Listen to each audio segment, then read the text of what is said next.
U.S. markets were rallying today, and then the results from the Italian election started to trickle in, and it became clear this thing was not going to go as many had expected. That pulled the U.S. markets off their highs. Then, within the last hour, Italian state television makes some announcements which proves what everyone had feared, that it looks like the election results are going to be inconclusive. This country may have to vote again in the next couple of weeks. That means then we started to see the euro get crushed. It started to fall sharply. Additionally, investors started to pour into U.S. treasuries and push U.S. interest rates lower, seeking safety. This wasn't supposed to happen. What was supposed to happen was a guy named Luigi Bersani was supposed to be the clear winner. He was supposed to come out first. Instead, Silvio Berlusconi, who was supposed to come in second, he tied for first. And then the comedian Giuseppe Beppe Grillo, he was supposed to come in a distant third. He didn't. He came in really close to the number one and number two guys. He surged dramatically. And finally, Mario Monti, the current prime minister, did far worse than anyone expected. Bottom line, nobody's got enough power in order to really control anything, so there may be another vote.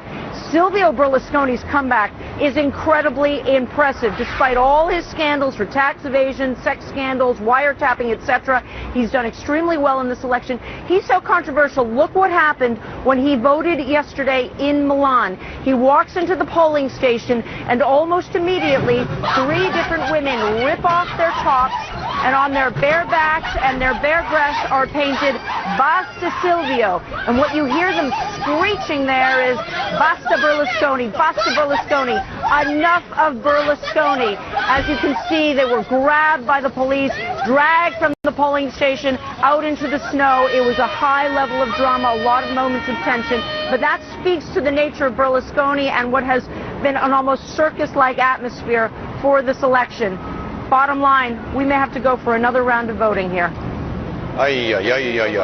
What a day. What a couple of days, by the way, there in Italy. Michelle, stay there. Let's bring in CNBC contributor Michael Farr and Peter Schiff of Euro Pacific Capital to talk more about all of this. Michael Farr, why should we as investors in the United States care about what's going on with the Italian election right now?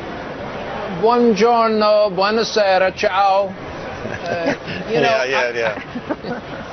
Look, I'm trying to get in the mood here for the Italian elections and politics again.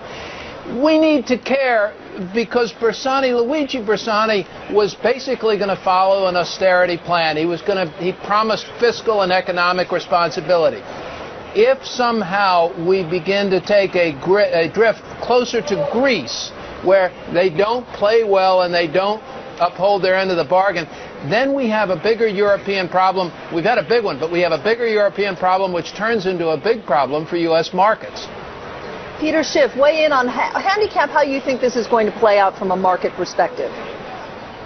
Well, first of all, I think the markets were due for a sell-off anyway, and this is an excuse, some of this uncertainty. I think the markets had rallied on, the false belief that the crisis was behind us. And I've always said that the larger crisis looms in our future, so this is maybe a little bit of a wake-up call. But Europe has a debt crisis, and it's going to turn into a currency crisis if they go down the route of stimulus, of Keynesian-style stimulus. They need real austerity in Europe. They need to cut government spending dramatically. And when that happens, people don't like it. People get used to getting free stuff from government. We're getting a lot of free stuff from government here. I think what we have to do is learn from Europe, and I think we should even pay more attention to what's going on in the UK, because I think what they're about to experience is going to be closer to what's going to happen here, because they've got a real crisis brewing in the UK. I think the fact that Grillo did so well as a comedian shows it. I mean, kind of what we suspect after a while is that, Italian politics is really maybe the highest form of entertainment, but they really have a problem, and they need some responsible people, as do we, to actually address these problems and get something done.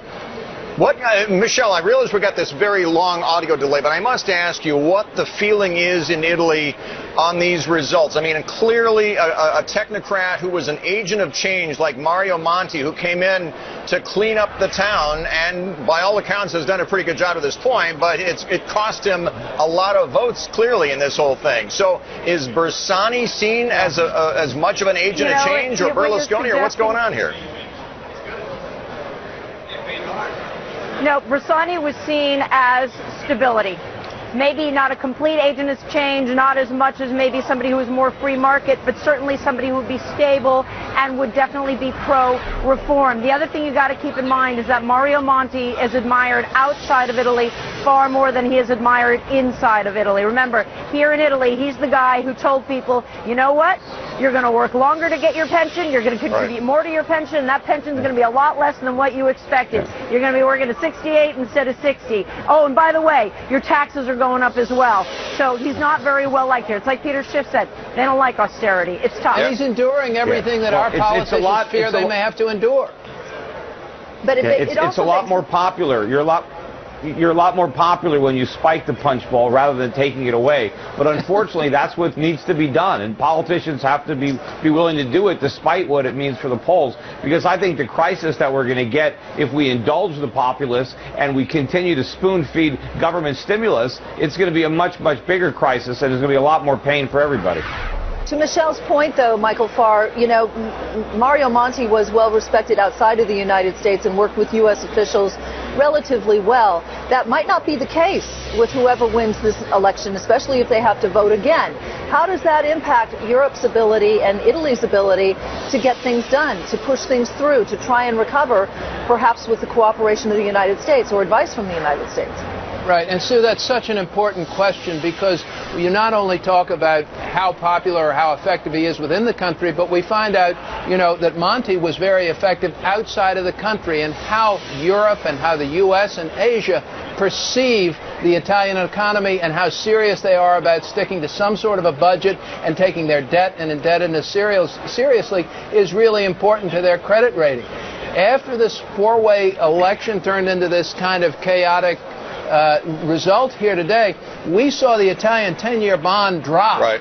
Those yields started higher, so markets are answering that question for us. That image is really important. And in fact, as we sit here, gentlemen, and Sue, they're heading lower again. And Michelle, the market's going back to the lows of the day. The Dow was down 107.